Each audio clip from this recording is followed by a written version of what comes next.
Hello friends, welcome on our channel. We use many things in our daily life. They have a variety of tags that provide essential details to consumers, such as ingredients, usage instructions, safety warnings, and branding elements. These are called labels.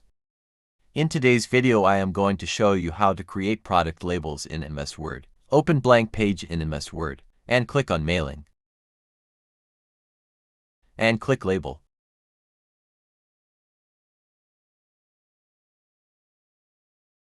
Click Option. And click New Label. Choose your label size from here. Like how much height and length do you want to keep. After selecting, click OK. Again, click OK.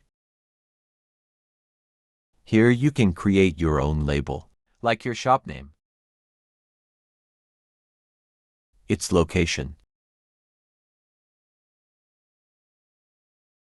contact number,